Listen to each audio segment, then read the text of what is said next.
என் அன்பு பிள்ளையே, ஏதோ பெரிதாக நடந்தது போல யோசித்து கொண்டிருக்கிறாய் அல்லவா? அப்படி என்ன நேர்ந்தது என்று சொல்ல தயங்கினாலும் உன் அப்பன் கருப்பண்ணசாமி நான் அறிவேன். தயவு செய்து தேவையில்லாமல் நீ யோசித்து கொண்டு இருக்காதே. உன்னுடைய கவலைகளுக்கு இடம் தராதே. தோல்விகள் பிரச்சனைகள் இல்லை என்றால் நீ வாழும் வாழ்க்கைக்கு ஒரு அர்த்தம் இருக்காது. மனதில் பக்குவமும் தைரியமும் இருந்துவிட்டால் எந்த ஒரு பெரிய பிரச்சனையை கூட நீ கடந்து வந்து விடலாம்.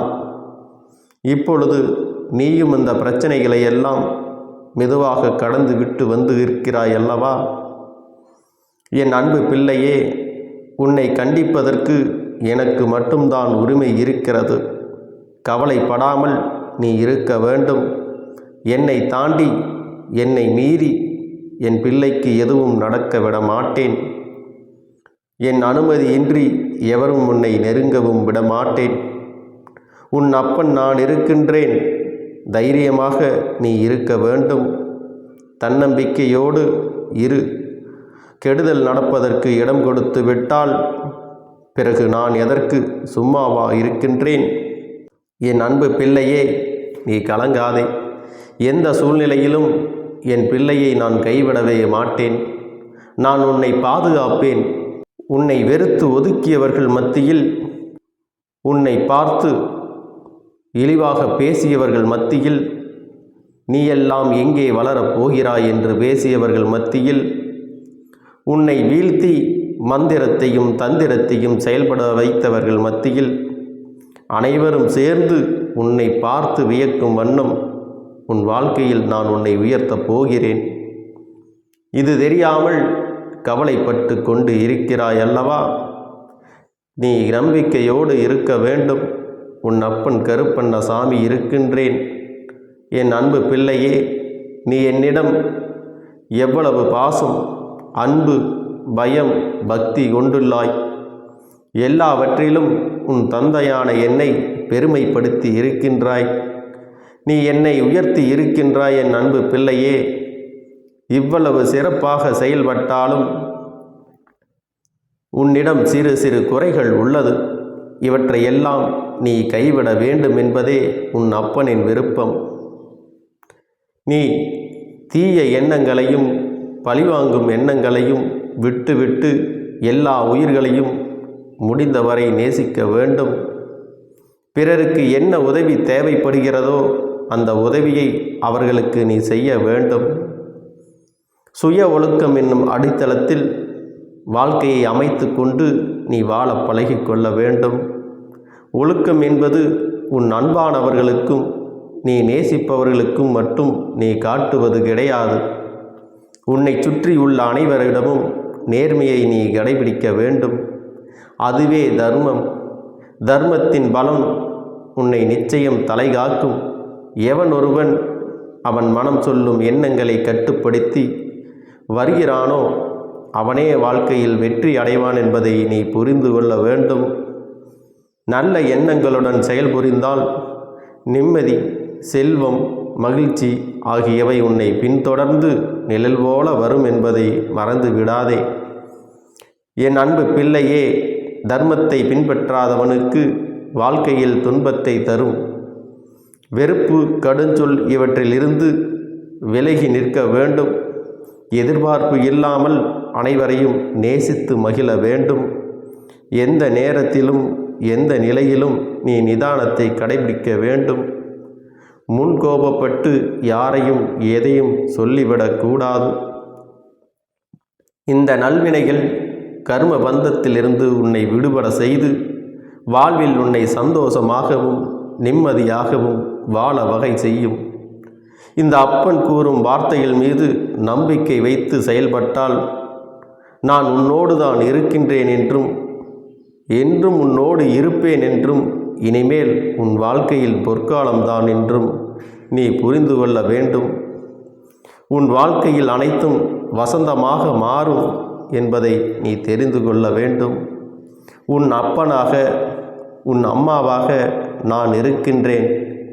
என் அன்பு பிள்ளையே, நான் சில நாட்களாக உன்னை உன்னிப்பாக கவனித்து கொண்டுதான் வருகின்றேன். பாசம் பாசம் என ஏங்கி அந்த மாயையில் சிக்கி நீ உருக்குலைந்து விட்டாய் அல்லவா? உண்மையான பாசத்திற்காக நீ ஏங்கும் ஏக்கத்தை என்னால் காண முடியவில்லை. இது மாயை, இது மாயை நிறைந்த உலகம். எத்தனையோ வழிகளில் நான் உனக்கு அறிவுரை சொல்லிவிட்டேன். ஆனாலும் நீ திரும்ப திரும்ப அந்த மாய வலையில் சிக்கிக்கொண்டு வெளியேற தெரியாமல் தவிக்கின்றாய் அல்லவா? இப்போது உனக்கு ஒன்று சொல்கிறேன் கேள். உன் நலனை விரும்பும் உறவாக, அதாவது தாயாக, தந்தையாக, சகோதரனாக, குருவாக, உன்னுடைய தோழனாக நான் இருக்கையில் நீ ஏன் இன்னொருவரின் பந்தத்திற்கு, பாசத்திற்கு ஏங்க வேண்டும்? உனக்குள் இருக்கும் எனக்காக நீ ஏங்கு. நீ ஏங்க நினைக்க தொடங்கும் போதே உன் அருகில் நான் வந்து விடுவேன். உன்னை விரும்பும் நிரந்தர உறவாக உன்னுடன் நான் இருப்பேன் என்பதை நீ மறந்து விடாதே. இனி எப்படி இருக்க வேண்டும் என்பதை நீயே முடிவு செய்து கொள். அதையே பின்பற்றி நடந்தும் கொள். நீ எதற்காகவும் கலங்க வேண்டி இருக்காது. என் அன்பு பிள்ளையே, மனதில் என்னை நினைத்து உருகி நிற்கும் உன்னை பார்க்கும் போதெல்லாம் என் அன்பு நிரம்பி வழிகிறது. இவர்களுக்கு என்ன குறைச்சல் என உன்னை பார்த்து பொறாமைப்படும் அளவிற்கு நீ நடந்து கொண்டாலும் உன் உள்ளத்தில் கொட்டி கிடக்கும் பிரச்சனைகளை எல்லாம் எண்ணி பார்த்தால் அவை இந்த உலகை விட பெரிதாக அல்லவா இருக்கின்றது. உன்னை புரிந்து கொள்ளாதவர்கள் அவர்கள் மத்தியில் உன்னை கரைத்து கொட்டி வாழ்க்கையை நடத்துகின்ற மனிதர்களும் இருக்கத்தான் செய்கிறார்கள். என் அன்பு பிள்ளையே, உன்னை நினைத்து நான் பெருமிதப்படுகிறேன். நாள்தோறும் சிக்கல்கள், குடும்பத்தில் பிரச்சனைகள், நிராகரிப்பு என நீ படும் அவஸ்தைகளை பார்க்காத இவர்கள் உன்னை காரியாக நினைத்து உன் மீது பொறாமைப்படுகிறார்கள் அல்லவா? உன் அப்பன் என்றைக்கும் உன் பிரச்சனையை தீர்த்து வைப்பேன். நீ எதற்கும் கலங்காதிரு. அப்பனே, என்றைக்கு என் பிரச்சனையை தீர்த்து வைப்பாய் என்று ஏக்கத்தோடு என்னை பார்த்து ஓசையின்றி உள்ளத்தால் நீ அழுவதை காணும் போதெல்லாம் என் இதயம் கரைவது இவர்களுக்கு எங்கே தெரியப் போகின்றது? தனக்காக வேண்டாமல் பிறருக்காக பரிந்து நின்று வேண்டுவதையும், எனக்கு உன் விருப்பம் போல் செய்வாய் கருப்பனே என சொல்லி என் மீது உன் பாரத்தை போடுவதையும் பார்த்து நான் மெழுகை விட மேலாக உருகி கொண்டிருக்கின்றேன். என் கண்களிலிருந்து ஆராய் பெருகும் சூடான நீரினால் உன் கர்ம வினைகளை கழுவிக்கொண்டு இருக்கின்றேன். நீ எவ்வளவு உயர்ந்தவன், எவ்வளவு மேன்மையானவர்கள். காசு பணம் இல்லாமல் போனாலும் பிறரை நேசிக்கும் சுத்த மனசு உன்னிடம் உள்ளதல்லவா? உன்னை நான் எப்படி மறப்பேன் என் அன்பு பிள்ளையே? உன் வேண்டுதலை கேட்டும் கேட்காமலும் நான் எப்படி இருப்பேன்? நான் உன்னை மறந்து யாருக்கு அருள் புரியப் போகிறேன்? என் செல்ல பிள்ளையே, உன் மனக்குமுறல்கள் என்னை அசைக்கும் போது நான் நிம்மதியாக எப்படி இருக்க முடியும்? இதெல்லாம் மற்றவர்களுக்கு தெரியாது. அவர்கள் உன்னை பார்த்து பொறாமைப்படுகிறார்கள்.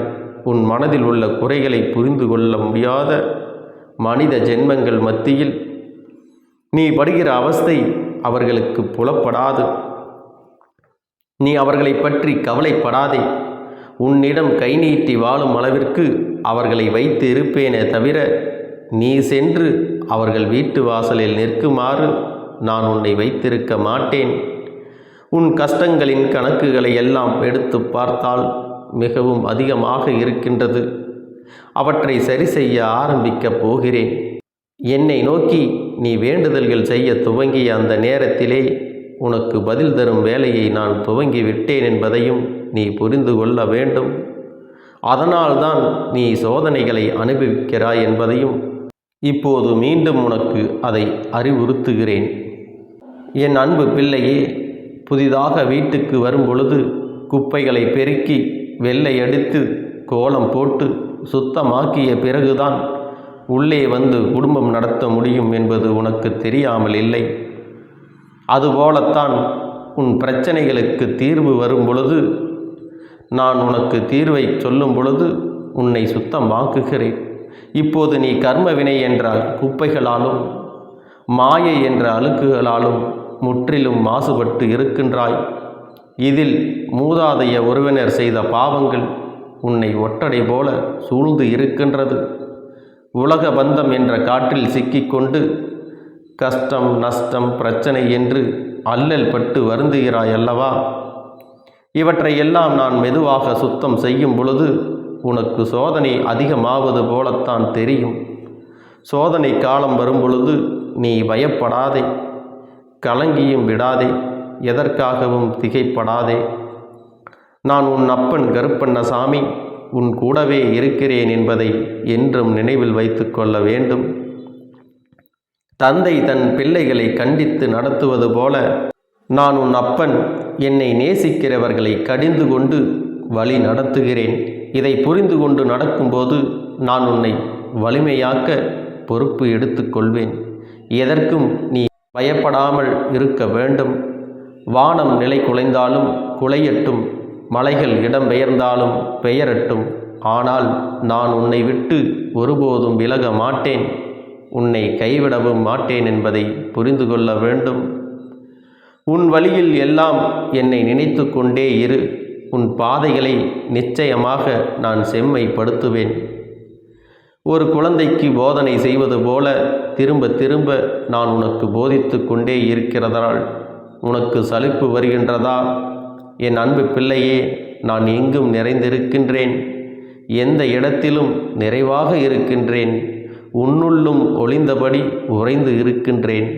இனி எல்லாம் உன் பொறுப்பு அப்பனே என வாய்விட்டு குறைகளை சொல்லி நிற்கும் பொழுது உனக்கு விடுதலை என்ற உணர்வை என்னை தரிசிக்கும் போதே நான் உன்னை தரப்போகிறேன். உன்னை வரவேற்கும் சிரிப்பை உனக்கு கொடுக்கப் போகிறேன். ஆகவே என் அன்பு பிள்ளையே, நீ எதற்காகவும் கலங்காதே. உன் துயரங்கள் எல்லாம் முடிவுக்கு வரப்போகின்றது. தேவையில்லாமல் கண்களை கலங்க வைக்காதே. சந்தோஷமாக நீ இருக்க வேண்டும். உன் அப்பன் இருக்கும் பொழுது நீ எதற்காக வருத்தப்பட வேண்டும்? உன்னை நான் தேர்ந்தெடுத்தது, நான் வசிக்கும் இடத்திற்கு வரவழைத்தது எல்லாம் ஒரு காரணமாகத்தான். என்னுடைய வாக்கு ஒருபோதும் பொய்யாகாது. எந்த சூழ்நிலையிலும் நான் உன்னை கைவிட மாட்டேன். நீ நம்பிக்கையோடு உன்னுடைய வாழ்க்கையில் முன்னேறி செல்ல வேண்டும். எது உன்னிடத்தில் சேர வேண்டுமோ அது உன்னிடத்தில் சேர வேண்டிய நேரத்தில் தானாகவே வந்து சேர்ந்து விடும். அனைவரும் வியக்கும் வண்ணம் நீ உயரக்கூடிய கால நேரம் இது. நிம்மதியாக மகிழ்ச்சியாக இரு. உனது கர்ம பலன்கள் எல்லாம் சரியாக்கப் போகிறது. வாழ்க்கையில் பெயர் புகழ் பெற்று உயரப் போகின்றாய். உன்னை இன்று வழிநடத்திச் செல்லும் ஆசான் நான். நீ நிம்மதியாக இரு, நான் இருக்கின்றேன். என் அன்பு பிள்ளையே, உனது கண்களின் முன்னிலையில் நான் அமர்ந்து கொண்டு இருக்கின்றேன். உன்னுடைய செயல்களின் மாற்றத்தை கண்டு என்னை முழுமையாக ஏற்றுக்கொண்டு என்னை காண்பதற்காக நீ துடிப்பாய். அப்போது நான் உன் கண் முன்னே தோன்றும்போது உன்னால் பேசக்கூட முடியாமல் கண்களில் ஆனந்த கண்ணீர் வழிய வாயடித்து போவாய். உன் வீட்டில் நான் வாசம் செய்யும் பொழுது எதற்காகவும் கலங்காதே. நான் இருக்கின்றேன். அனைத்திலும் இருந்து உன்னை விடுவிக்கப் போகின்றேன். உன்னை உயர்த்தி பார்க்கப் போகின்றேன். உனக்கு வேண்டியதை எல்லாம் நான் செய்ய போகின்றேன். நீ எவரிடத்திலும் போய் நின்று கொண்டு நிற்காதே. உனது தேவையை பூர்த்தி செய்ய நான் இருக்கிறேன் என்பதை நீ மறந்து விடாதே. என் அன்பு பிள்ளையே, இந்த கருப்பண்ணசாமியின் ஆசிர்வாதங்களும் அன்பும் துணையும் என்றென்றைக்கும் உனக்கு முழுமையாக கிடைத்து கொண்டே இருக்கும்.